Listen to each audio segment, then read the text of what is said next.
So what is that then? Is that a barley wine? It's barley wine. Well, Darren, who's that geezer with you? It's an American style barley wine. I don't know, he just turned up. We're on, actually. It's my brother. We're on. It's my brother, and he's had a tough life. I'm telling you the truth, we're on. Are we on? Yeah. Are we on, everyone? Welcome, everyone, to this episode. It's hot again, Trevor, isn't it? Isn't it hot? This is what... It's not very hot. It's always like this in Sweden. Welcome, everyone, to this very special edition. Well, not in the winter, it's Could not. you please... I'm on the camera here. sorry. Welcome to this very special edition There's a lot of snow in winter. Could you please... I'm on camera here, please. Welcome, everyone, to this very special edition of Beer Sweden TV. There's no way we're going to do this episode in 10 minutes, is there, Trev? Well, not with the amount anyway, of I wine have a very special guest with me today. This is me in 20 years' time, isn't it? Before and My after. father, the ultimate, I would suggest, beer drinker, who's now gone over to the other side, and quite frankly I'm disgusted with him, which is why I've got him here on tape, because I want to bring him back to where the magic really happens, and that's in beer. I can see you've got a very cheap wine box from the Systembolaget. Have a look at that. Can you just have a little... You see that? South Atlantic. Trev, can you throw... I haven't done that for a long time, have I? Well, you Throw actually the want me to put the details. info up? Yeah, well, I don't see why not. You know, we're quite magnanimous here at Beer Sweden. Well, that's what we're going to be trying. A little bit of wine, and we're going to be trying it with some very stinky blue cheese. Yeah. What? But that's wine. Yeah. But this is, and thank you for setting that up for me. What a very nice nicely. segue. Yeah, very nice. Look, and I'm going to hold this up. Trev, can you do a little zoom into that? If you've been following the blog, you'll know that about a week ago, yeah, got that, Trev? Yeah. About a week ago, I was sent a box of beers from a very small but very successful brew pub in Norway called Eger Bryggeri. Do apologise if my Norwegian is not all it should be. And this is one of the beers that the brewmaster there, whose name is Evan Lewis, big shout out to you, Evan, thanks very much for doing that. Is he sent to me. Norwegian? He's not, he's American.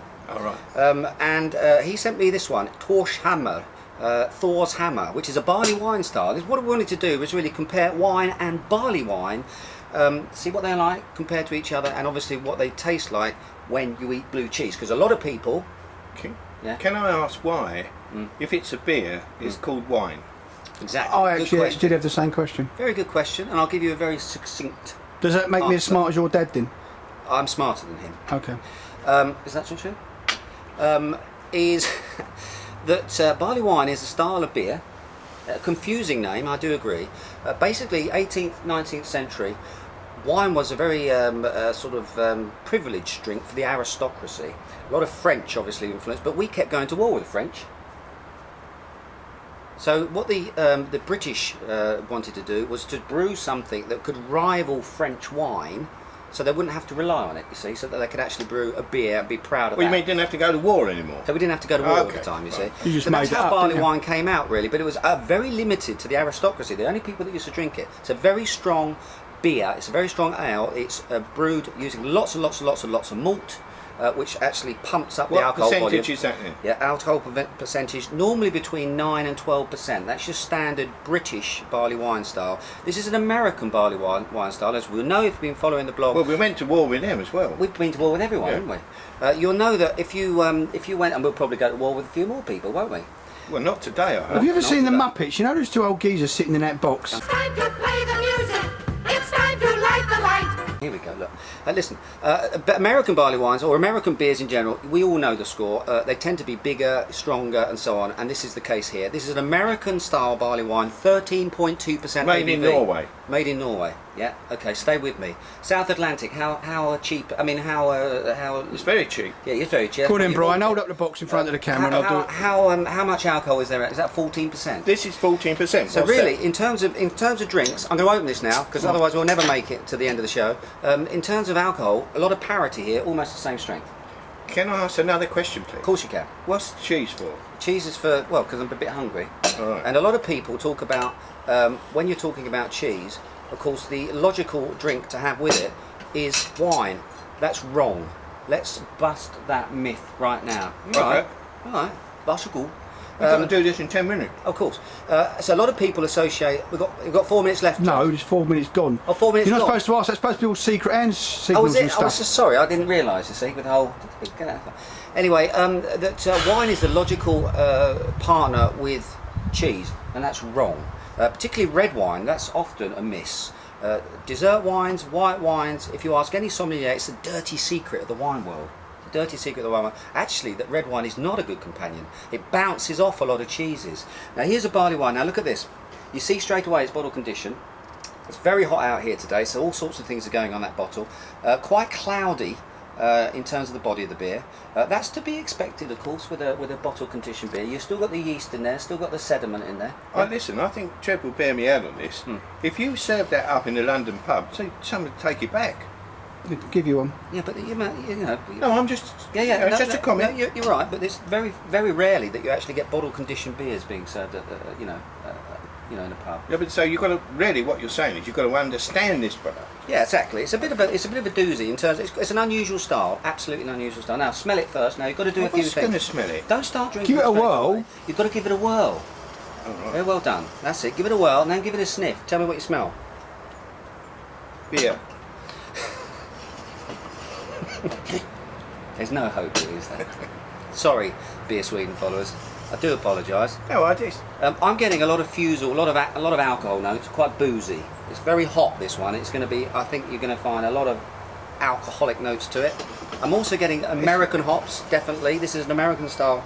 I'm not sure which hops are in there, but I'm getting a lot of booze. It's thick.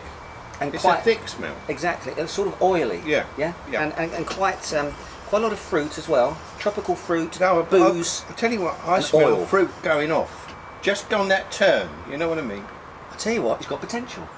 I think it's overripe fruit. Oh, My God, I he's said got it. that. No, I said overripe fruit. Yeah, but you you- just said fruit oh, going all off, right, okay. which doesn't sound so sexy, does it? Overripe fruit, mature fruit.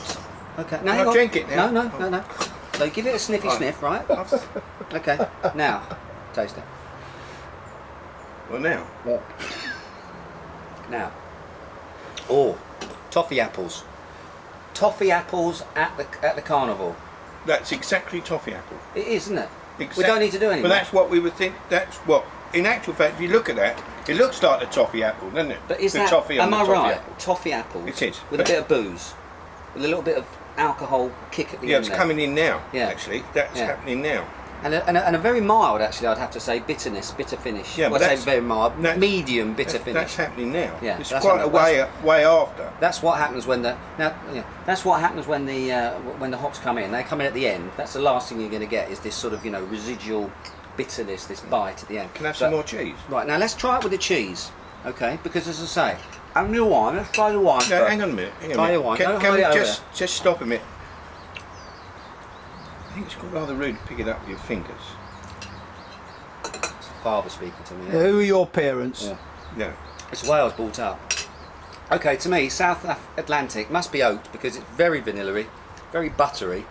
But this Right. is very interesting because this is South African, Yeah. and the truth of the matter is this is totally different to French wine. Oh yeah, oh very much so, yeah.